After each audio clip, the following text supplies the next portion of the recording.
twilight caresses the air. The river mist hangs sweet and fair.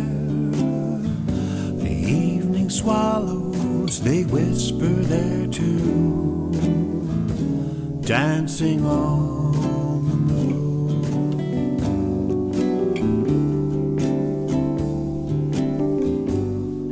Why have the stars called us here? Welcome to Songwriters Alive with Tom Cooney. Our special guest this time is Keith Shaw. Hey, Keith. Hey, Tom. How you doing? Good. Very good to see you. Got my mechanical waving arm going here. Good. Keith is a greater Philadelphia singer-songwriter. I met through the Philadelphia area Songwriters Alliance, PASA. PASA Songs on Facebook for those of you folks who are looking for a good and supportive songwriting group that you'd want to join. And Keith, I think I probably heard your music first a couple of years ago, year and a half maybe? Probably.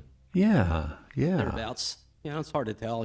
Time just kind of blends into each other. It has been during the pandemic, and that's probably my first question. How have you responded to these conditions? I know you've been very busy. You keep yourself so busy creating and gigging. How did the pandemic kind of affect you, and how did you get that great response to it?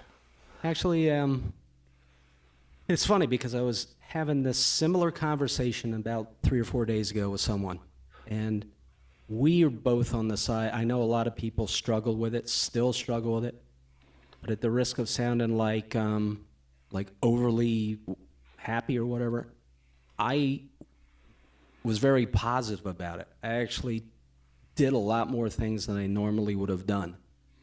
Part of that is, and I'm talking about all areas of my life, not just music, but I won't go into those, but musically, it gave me the opportunity because people had to go virtual to interact, and some of the people I knew before and some of the people I never saw before in my life, except on Zoom or Facebook. And it actually gave me the opportunity because you can get out to a lot more places faster virtually than you can getting behind the wheel of your car and driving all over the place. True. So it actually allowed me to play a lot more frequently, a lot more scheduled events, like doing hour-long or whatever sets, and being able to do that in front of a larger audience. Because for me, I have a lot of friends that are overseas, and if the time worked, because you get the time variable, the time, standard time versus,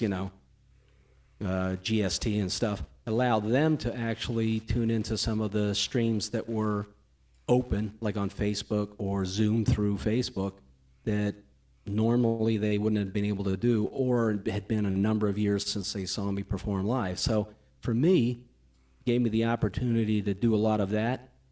Gave me a lot of opportunity to do a lot of recording. So I recorded an album last year, which we can talk about at some point. We will, yeah. So for me, it was a very positive thing because, I'm just a more self-sufficient person.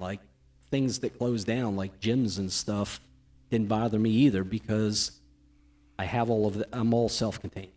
Yeah. So, yeah. Yeah. That's a really good thing because, of course, it's been challenging for everyone of every profession, or especially homemakers as well, and kids in school and everyone. And it's great to see folks just accept the situation for what it is and just tackle it.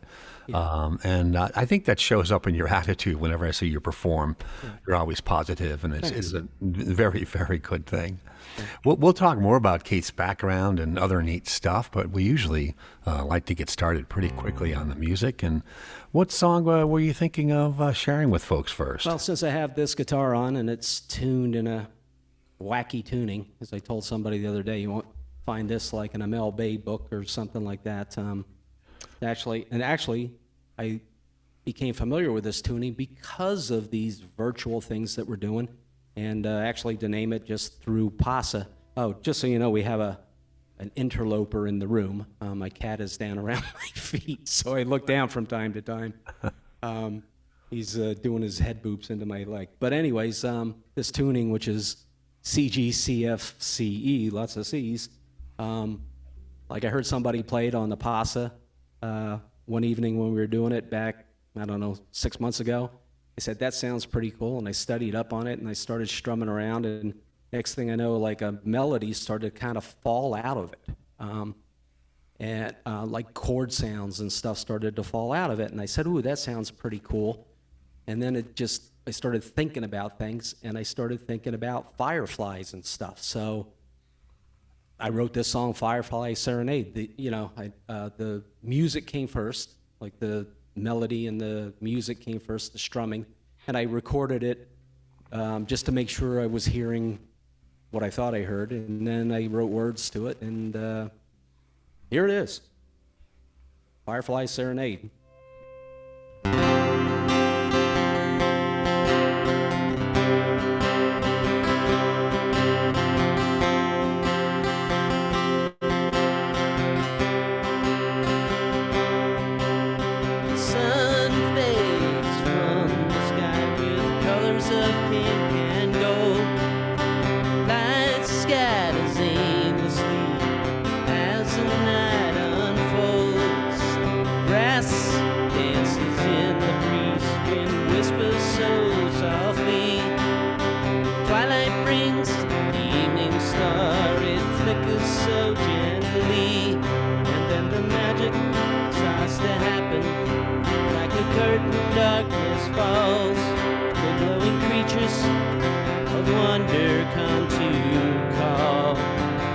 It's a firefly serenade.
It's a firefly serenade.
It's a firefly serenade.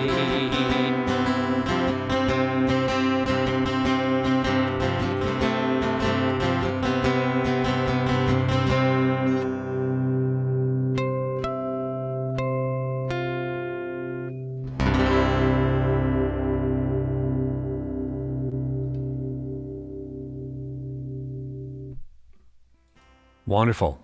Very nice. Thank you. That is a great tuning. Yeah, I'm sure you've heard of Nick Drake before, back from the 70s, and mutual friend of ours, I'm not going to say who it is, played something in that tuning, and I just love that droney, dreamy, whatever sound of it, and I just, you know. Yeah, it is beautiful. Yeah, and of course, most folks would know Nick Drake by Pink Moon, his famous album, is true. famous song. Yeah, and I know Whoever You Speak. Yeah, I like that because it's a lot like the DADGAD tuning, where there's a suspension built into the open tuning, so the chord sounds suspended without you doing much at the beginning. Yes, and I love suspended chords. I'm just a big suspended chord fan. Any song like it has suspensions in it, A sus2, D sus4, whatever. I just it's wonderful. You know, it brings that bit of tension, and music is fundamentally, one way to look at it is tension and release.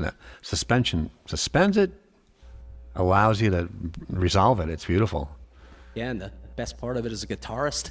They're all in the same place. You know what? It brings me to my first question. Was guitar your first instrument? Yes, it was.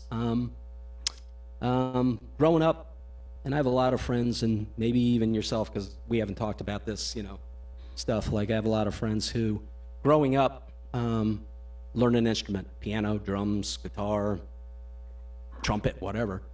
And I didn't have that opportunity. I wasn't encouraged to do that kind of stuff. So I always wanted to, and you know, things get in the way, life and college, and my daughter, and she didn't get in the way, but she came along, and that was a responsibility of mine, and so forth. And then I went to my master's degree, and once I got done my master's degree, I was like, geez, like I don't have anything to do except for work, right? So I said, I need something to do. So probably about 25 years ago, I said, you know, I'm gonna, you know, do it or not do it. So I went to a guitar store at the time up in Princeton, and I walked in and I saw a guitar. It was an electric guitar, and I saw it and I said, that's pretty cool. And the guy took it down and he tuned it for me and said, do you want to try it out? And I said, not really. He said, why? I said, well, because I don't know how to play guitar. I said, and I explained I didn't explain the story very long. I just said, I don't know how to play.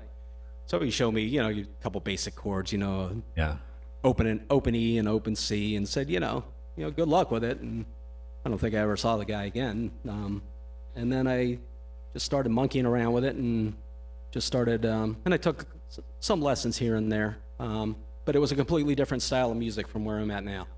Yeah. So you're talking, you know, in the 90s, you're talking, you know, Nirvana, and you're talking Pearl Jam, and you're talking, you know, that kind of stuff. And, you know, over time I've migrated to different type of stuff, but that's kind of where I started out. And I did for about 9 years, from 96 to 2005, I played with a band, and played around in the area. They no longer exist, but we played just covers and stuff at bars and restaurants and clubs, and that was fun. You know, you work a 12-hour day, and then you're out till 4 a.m, you know, by the time you get home.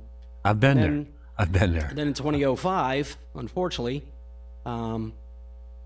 things changed. Not badly, but unfortunately things changed, and I left that band, and then I actually started some small business type stuff, which takes, if you ever had a small business before, you know, it takes, out of your day of 24 hours, it takes 26 hours. And so from the end of 2005 till 2014, other than maybe once in the blue moon, I would pick up a guitar and just strum a couple of things. I didn't play out, I didn't write any music, I just did nothing. And in 2014, I actually met somebody famous standing in line at the airport. Well, to me, he was famous, but anyways, we got to talking, and he just, all of a sudden, this light bulb went off in my head, and I'm just like, geez, I should start playing again. Because this guy played with, you know, he played in the Saturday Night Live band, and he played, you know, with Dylan and this guy and that guy in Hall & Oates, and I was just like, oh man. Is that G.E. Smith? Bingo. Got it. Bingo. Yep, we were standing there, and, you know, when you see somebody that you recognize from, you know, like I said, fame or fortune.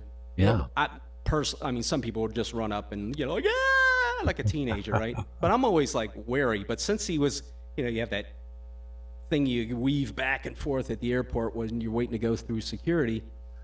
You know, it's like, if I just say, hey, are you G.E. Smith? And he goes, yeah, he could either just go, have a nice day and keep going, or the line would keep going. Yeah. But then he just starts talking because the line wasn't moving. And I started thinking, I said, let's start giving it a try. And some other friends got me involved in music. And it took me like a whole year before I started to get out in front of people and play, which, because I had played in a band, I never did what I'm doing now. So solo, which is like a whole nother thing, which is like the bowling ball, the raw egg, and the chainsaw. Because you're playing the guitar, you're singing the music, you're listening to yourself, you're looking at people if you're playing in front of people, and queuing up the next song. I was just like, you know, people say that public speaking is the number one fears are public speaking and then being on fire. You know, if you look at one of these, like, gurus, positive, thinking gurus, and public speaking to me, as you can tell, I can just go on forever. I used to get up in front of like 500 people and give sales presentations and point at PowerPoint with a laser pointer and stuff like that. So I didn't have no worries about that. But man, getting up and playing music by yourself with no safety net or like the embrace of the band. It is nerve-wracking. It is nerve-wracking. And I know exactly. I know exactly what you mean. Yeah, I still struggle with that now. So it took me about a year to do that. The first time I did it, if I was incontinent, I probably would have wet my drawers, but I didn't. But I just said to myself, man, I said to myself, all right, you did it, but you can do better. So then I just kept working it. And then I took me about 2 years to get into writing songs, because I said, you go out and you play somebody else's song, right? A cover. And when I play somebody else's cover, I try to stay true to it, but I try to put some of my own flair into it. Exactly. Yeah. If you could go on YouTube, and I'm just gonna pick Bruce Springsteen only because his birthday was just recently, and you can see 50 versions of Thunder Road. Yeah. All different flavors of it, right? So I said, you know what? I'll do that, but I'd like to get into my own music. So I said, what I would like to do because what I started doing from 2015 to 17 was I was writing some songs. I'd perform them in front of people. And then once that moment was over, like the song was just like, it vaporized into the air and there was no physical copy. Yeah. So, it's different. Yeah. So in 2017, I had, at the end of that year, I'd come back from a friend's wedding. Down in South Carolina, we had a wedding band, so I played in the wedding band. And again, it was all music that was completely different from what I do now. I'm talking, hard rock, heavy metal dudes. Yeah. Which was fun. I still like to monkey around with that. And I came back and I said, you know what? I'm going to start recording some songs. Good, yeah. So fortunately, I had some experience, and I'm not going to show you, but if you looked at my very cluttered desk right here with my recording setup and everything else, I recorded my first song, which was Cherry Red. Right. And it was kind of cool because I said, God, I can do whatever I want. Yeah. I wrote the words. They're my words. And the song was about cults. Yeah. And that's why the Cherry Red came about, because Cherry Red like Kool-Aid, right? Yeah, yeah. So I started playing it like a regular old song, and I said, wait a minute, I can do whatever I want. Oh, look at this thing. I got this thing over here. Oh, look, it's a harmonizer. Geez, where did this come from? Like I started discovering all of this stuff I had packed away in drawers and closets and stuff. So if you listen to that song, it actually sounds like a keyboard song, but it's me playing the guitar through a Boss harmonizer. So it got, you know. And then, the drums and the bass and the vocals and all that stuff. So then I got a little bit braver and I just continually kept doing it to get me up to the point I'm at now. And unfortunately, because of all of the musical opportunities that presented themselves this year, I was going to start off recording a bunch of stuff, but I just haven't got to it because I have to be dedicated, like in my brain, to doing that. No matter what else is going on, I got to get that mindset going. Plus, because when I listen, I got exposed to a lot. When I got exposed to a lot of different stuff, like your music and the other people in Pasa, and then some of the, because of the streaming, the annual Philadelphia Folk Song events were all online. So it gave me the opportunity to go there and pick and choose. And I saw some artists that I just went, I got to try to do that. That is just like really cool, because they were just like a one-person band type. Yeah, and it's really neat, and it's as much as the music inspires you, their commitment is what inspires you also.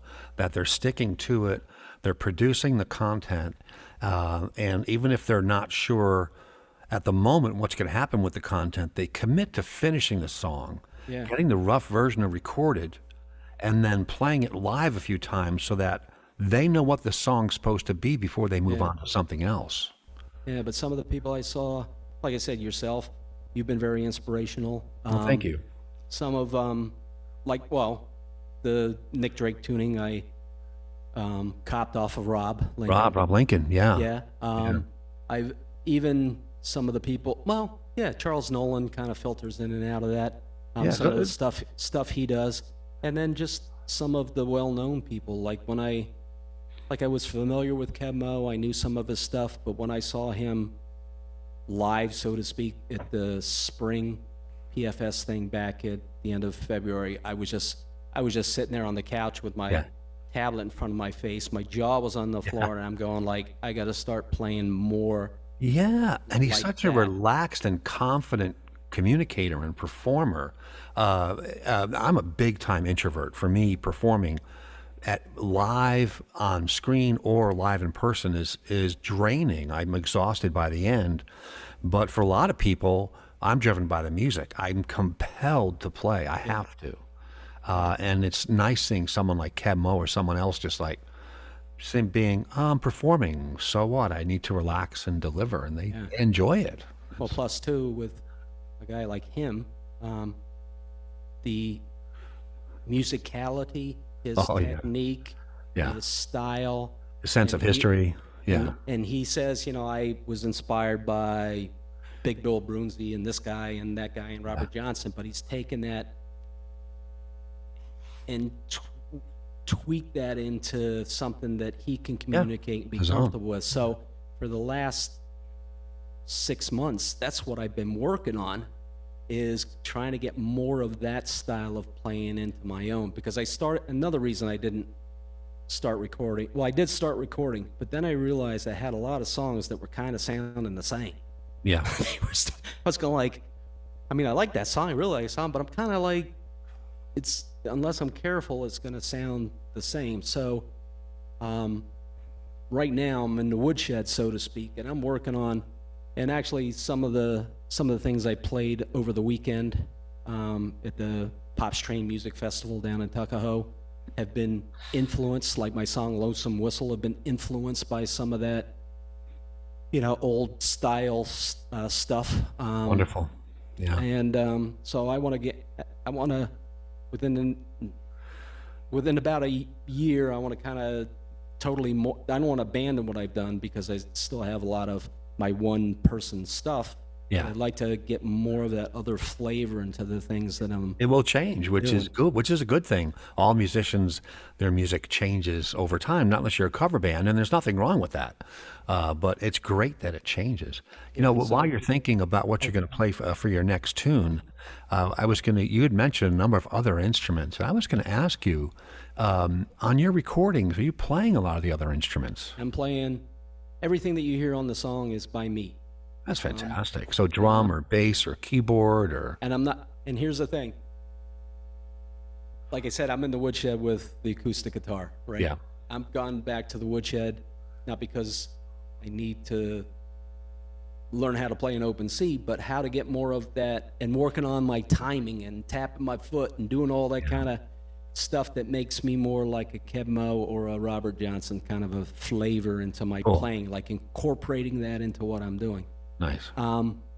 So So I can, I mean, you know, guitar is 6 strings and however many frets depending on the body style that gets in your way. I mean, the possibilities of that thing are limitless. Endless. You know, between like the tuning I just did, and then open D and this thing and that thing and whatever thing. And then dozens of musical styles to apply to it. Yeah, it's just, yeah. If somebody says I'm an expert in the guitar, I mean, unless you're a guy like G.E. Smith or whoever. Yeah, Joe Pass. Joe Satriani or somebody like that. But all of the other things I play, I'm not by no means an expert. What I do is once I write a song, and sometimes like Firefly Serenade, that melody came first, and then I needed to find words that kind of fit it. So like, you know, for instance, with that melody, the lyrics to Crazy Train would not have worked, right? So True. I needed something that was kind of outdoorsy and soft and droney. And so your other instruments kind of are doing the same thing. They're supporting what you've constructed. Right. So for me to go out and somebody say, "Oh, we need a bass player," I'd be like, "Well, it's not me." See, what I do is I Same here. Yeah. So I create the words of the music. I get the foundation down. So I always get the tempo and everything down. Well, except for some songs where I really didn't have any percussion in the back of it. Right. But once I get that down, then I lay down the rhythm track. For me, that always comes next. Yeah. Then I start to figure out what comes next, and it's not always the same thing, because maybe I can put down percussion and rhythm, and then the bass doesn't feel right unless I'm singing some words so I can play off to it. So I might do a scratch vocal or something like that. But then I just keep building up the layers till I get what I want. So I say this song sounds like it needs some keyboards. Then I'll break out the couple of keyboards I have, and I'll sit there and go, okay, the white keys, the black keys. There you go. And this key of the song as I'm playing in, and boom, boom, boom, boom, boom. And sometimes I get creative, like a song that I recorded on the album Haunted. Like I didn't just, like with the keyboard, I didn't just play the straight chords. I actually played the chords differently to make it work better. It wasn't just like I tried to be creative and play some modal keyboard type stuff on that. Start whenever you'd like. All right. So this song came about, this was actually one of the first songs that I ever wrote that I was very happy with. And it came about, I took a nap on the floor one day, and I was in front of the fireplace in the house, and it's like one of these things, I'm going to take a 20-minute nap, and then I'm going to get up, and I'm going to, like, you know, paint the house or whatever. And unfortunately for the house, didn't get painted, but 3 hours later, I woke up, and I looked at the clock, and I said to myself, oh my gosh, the time just like, I just slept away 3 hours of my life. And all of a sudden this idea, and the fireplace was still kind of burning, and the reflection of the flames was still, you know, kind of bouncing off the wall.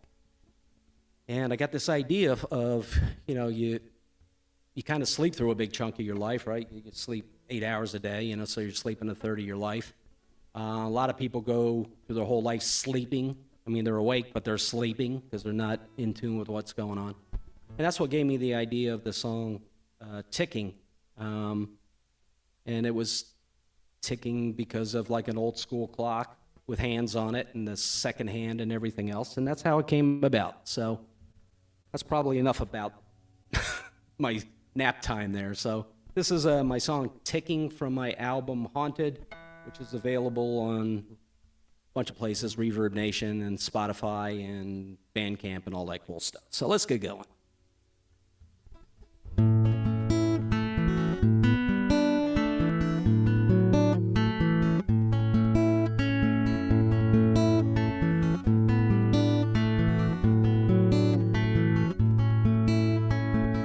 The time moves by so fast at the speed of light, passing by without a glance, flames flicker on the wall.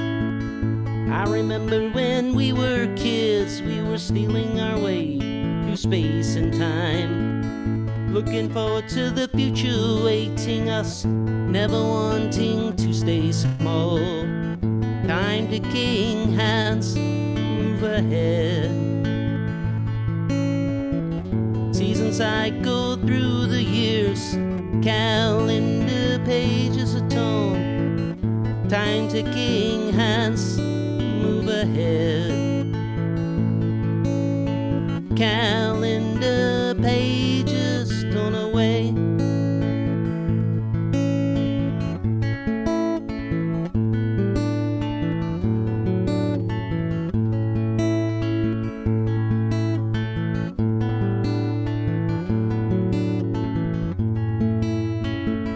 The time moves by so fast at the speed of light, passing by without a glance, flames flicker on the wall.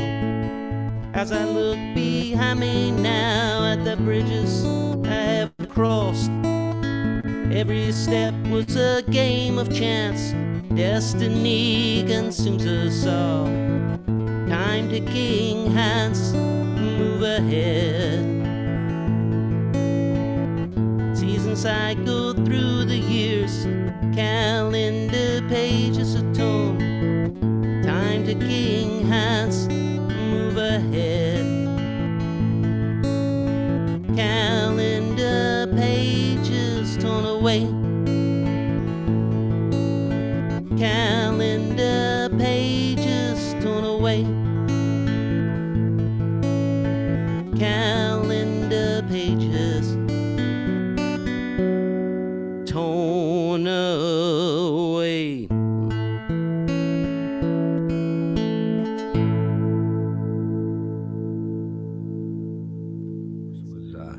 Taking from Keith Shaw's new release, Haunted. And this is probably a good transition point where we could go look at a couple of Keith's websites. And so I'm going to share a screen here. Oh, boy. And so we're looking at, on Apple Music, of course, is where you can find Keith Shaw. So that's music.apple.com/artist/Keith Shaw. So you can look him up, and that's KEITHSHAW. We like to spell that for every artist here. We're on our 22nd episode, by the way, and wow, it's good to have Keith Shaw with us. And you can see the latest release there, Haunted, and you can also see top songs listed there, including the song that Keith had mentioned, Cherry Red. A lot of really good tunes here, and of course the different singles that Keith has highlighted. You can see that there. Also, don't forget, Keith's on, as he said, a lot of usual places, including Spotify. And there, of course, is the Haunted release on Spotify.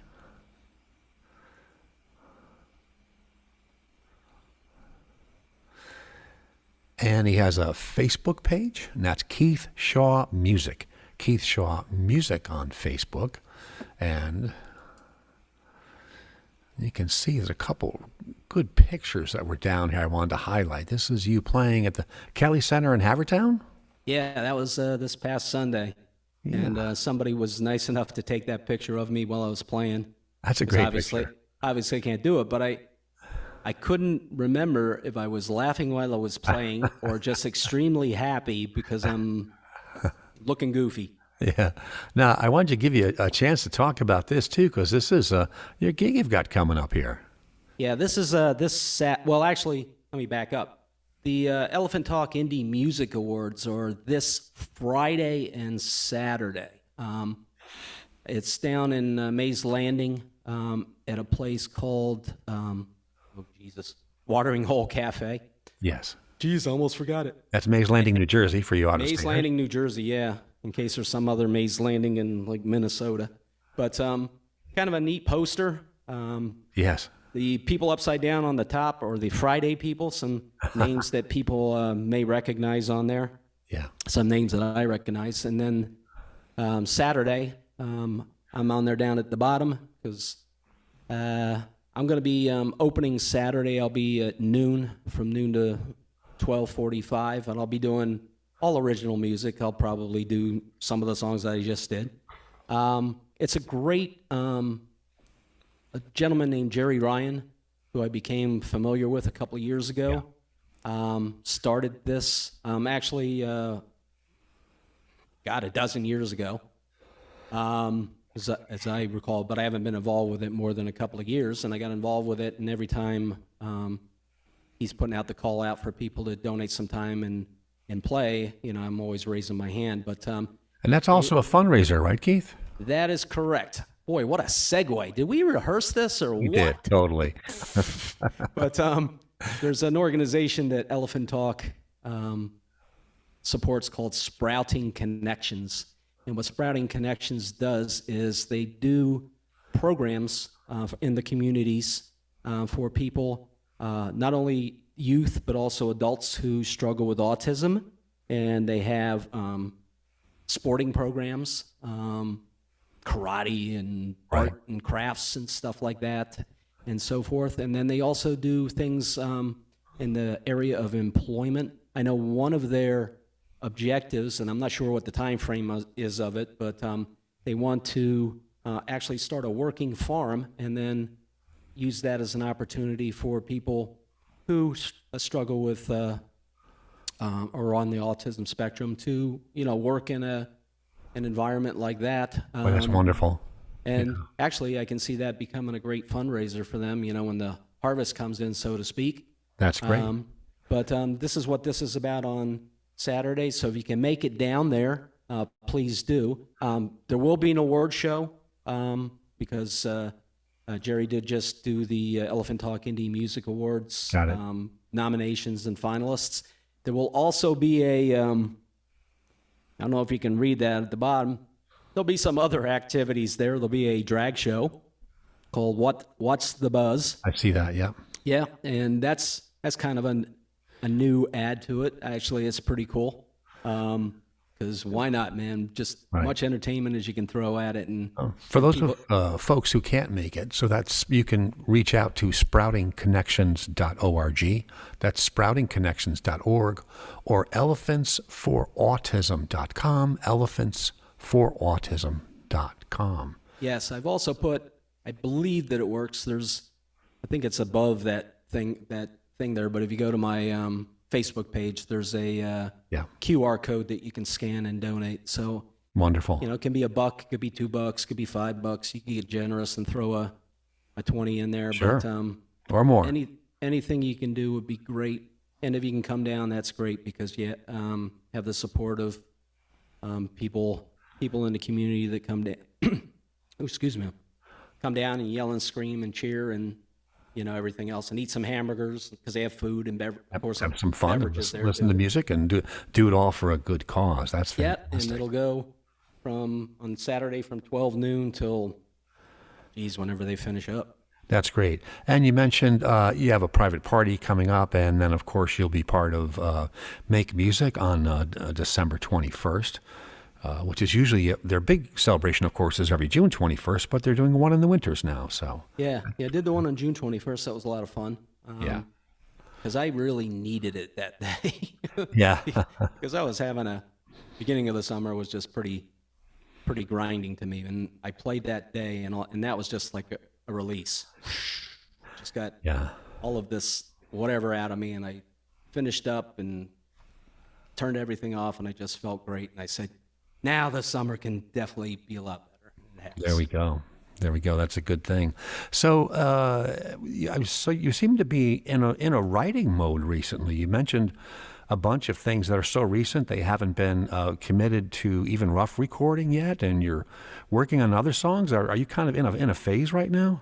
I go through spurts, like the song that we'll get to at some point, "Lonesome Whistle." I was coming from where was I? Oh, I was on the Schuylkill Expressway. I hadn't got to the Vine yet, you know, coming back to Jersey. But I'm still on the Schuylkill Expressway, and if you've been on there any time in the last 30 years, you know how much of a parking lot it is. And I'm sitting there, and I didn't hear a train, but I knew I was doing this Pops Train Music Festival, which was a week ago. This past Saturday, not a week ago Saturday. And I was doing covers of train theme songs. Yeah. And I just popped in my head, and I said, ooh, that's kind of like a Lonesome Whistle is like a train sort of a thing. So I started writing in my head because I'm driving. Started writing down my head and I'm going over and over again. I'm going over the first verse in my head over and over again, over and over again, over and over again. Didn't have really any melody to it, but I'm just the words. I said, because when I get home, I got to write this down, and if I don't, I'll forget. So sometimes it comes crazy like that, and over the next 24 hours, I kind of wrote out a rough draft of it, and then got brave enough to play it a couple of days last week, including the Train Festival. Matter of fact, my wife has not heard me perform that song in person.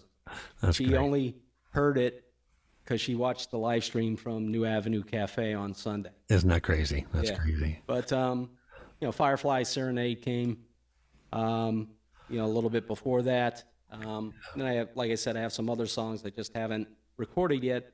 Yeah. Because I felt like I liked the songs, but I want to try to see if I can improve the music before I commit to Yeah, definitely. I try to get a rough live video of my songs recorded, just me playing to a camera when I'm done with them.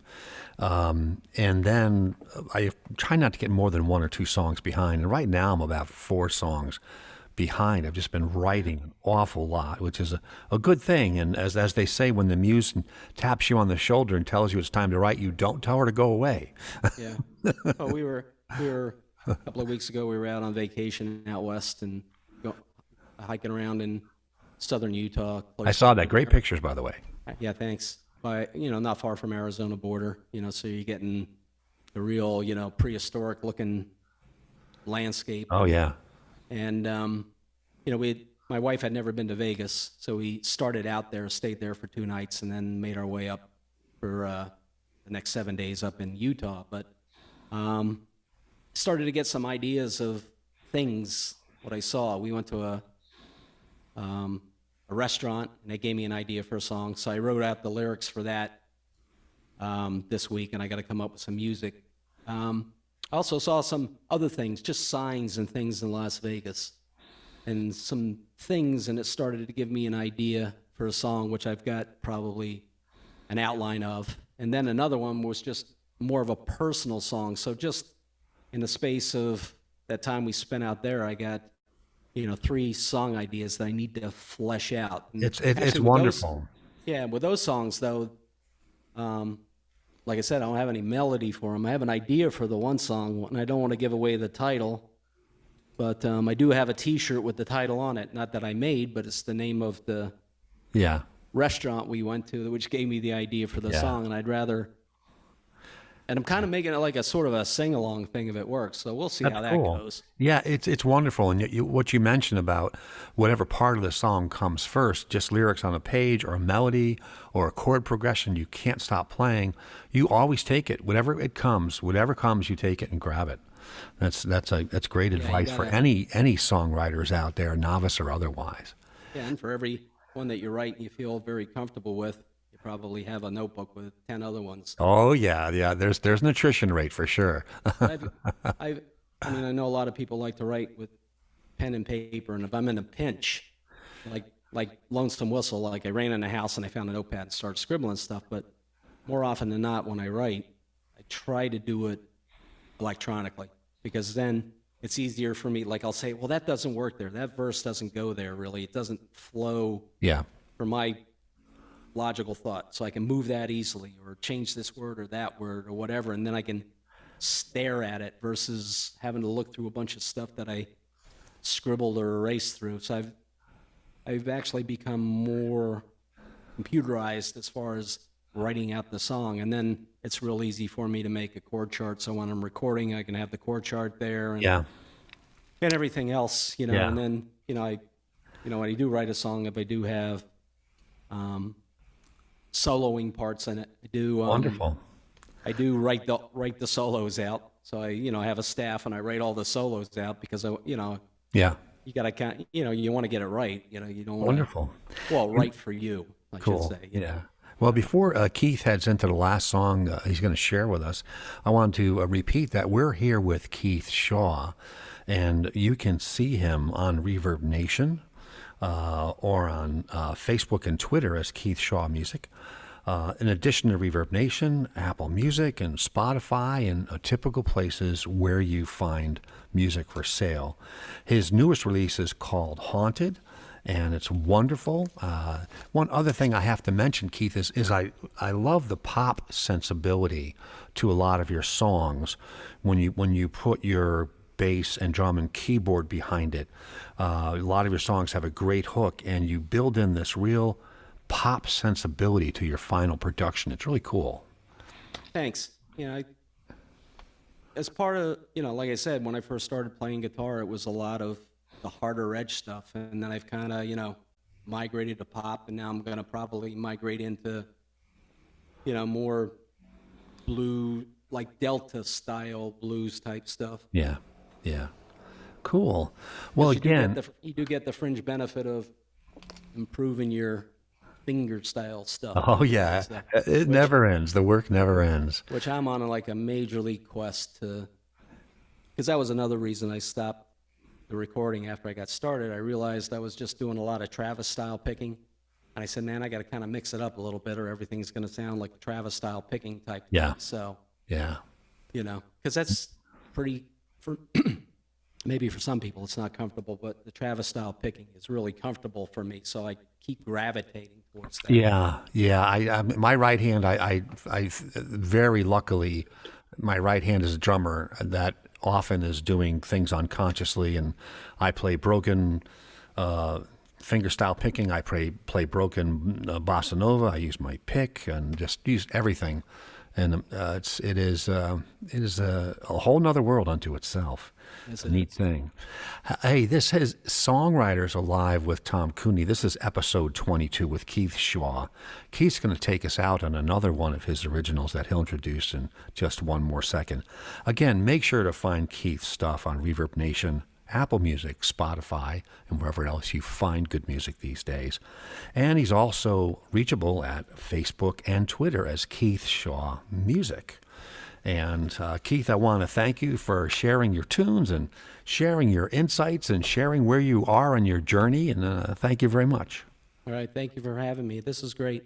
Had a wonderful time. It's always good to, like you and I have met before, but we haven't had an opportunity to spend a lot of time of just going back and forth with stuff. So yeah, it's good. All right, I'm going to mute myself, and you can intro your tune and take it on whenever you want. All right. This song, I was joking about it because I only wrote it last week, and I was joking about with people. I said the ink is still wet on the paper where it came out of the printer, but I had the idea because I was playing a train theme festival. I said I should, boy, I'm losing my throat here. I should try to write a song, and I didn't force myself into it, just kind of flowed. And I came up with the idea of a lonesome whistle, and then I said, lonesome whistle kind of sounds a little bit sad and whatever. So I'll sing it for you. Hopefully we'll get it.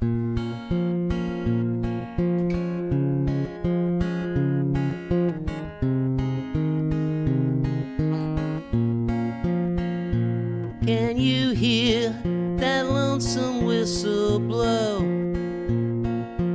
Can you hear that lonesome whistle blow? It's time for me to say goodbye. I must go. Can you hear that lonesome whistle blow? I'll be up before the morning light. I'll be up before the morning light. Wipe away your gentle tears. I will be alright. I will be up before the light. Walk with me to catch the train. Walk with me to catch the train.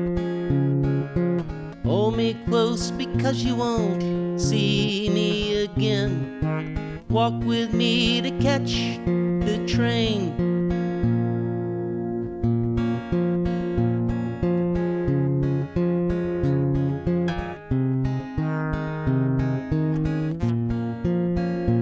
Put your lucky penny on the track. Put your lucky penny on the track. Hope I find good fortune, 'cause I won't be coming back. Put your lucky penny on the track. I'll be gone 100 miles by night. I'll be gone 100 miles by night.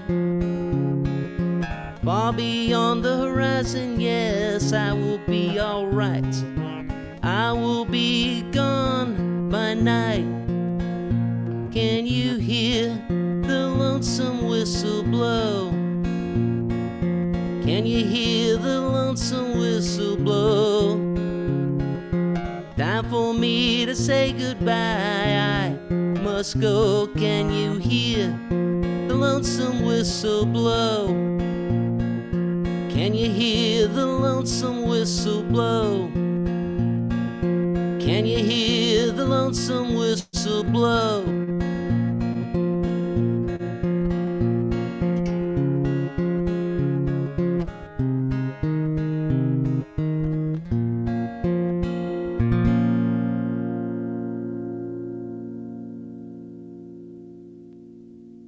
Wonderful tune. Hypnotic song. Yeah, I was trying to get that chugga Yeah. going there with the, the kind of, and the thumb thing going with the bass, walking bass thing. So. Yeah. Something evocative about train songs too. People's imaginations immediately attach themselves to them. Yeah, well, I had a great time doing a bunch of them. I did, the Midnight Special, but I didn't do it the way people are used to, because that song, Midnight Special, has about a dozen verses. So it's a long one, yeah. I picked a bunch. I picked 4 verses, started off kind of the same, and then turned it into my own version of it. And Freight Train Blues by Roy Acuff and stuff. Wonderful. So I think those probably inspired me to write Lonesome Whistle a little bit. That's awesome. That's awesome. Hey, I want to thank you all for listening. And hey, thanks to everyone at Rocking the Valley for the additional distribution for this show. And that's Steve Jones and everyone at Rocking the Valley. You can see them on YouTube or Facebook or rockingthevalley.com. And don't forget their secondary audio stream they have going as well. Lots of really good stuff. And you can support all the other show hosts out on Rocking the Valley and everything that Steve Jones and the gang is trying to do there. And this has been Songwriters Alive, episode 22. And it is a look with a regional songwriter from the Mid-Atlantic region who shares their original music live, who talks about their background in music, some of their thoughts about songwriting, and we get to look at some of their websites and where you can find their music. Our guest this time has been Keith Shaw. Keith, thank you so much for joining me. This was a lot of fun today. Thank you, Tom. I had a great time too. Actually, Walter's sitting here, laying here on the floor. He's like my number one fuzzy fan. He's actually being well behaved. Usually he's trying to get my attention, but I think I've actually seen him on cameras. As a matter of fact, sometimes, well, he sits on my lap sometimes, and sometimes he walks on the amps behind there, and I'll see this shadow go by. And, now he's just scratching and looking at me because he knows I'm talking about him. Well, thanks again, and we'll hope to see you soon. All right, thanks, Tom. Take care. Loved it. Thanks.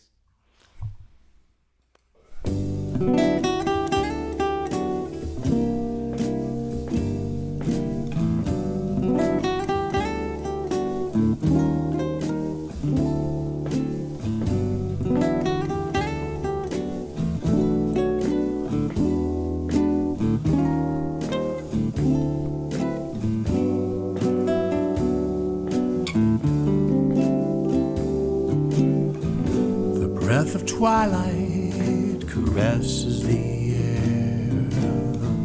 The river mist hangs sweet and fair. The evening swallows, they whisper their tune, dancing on the moon.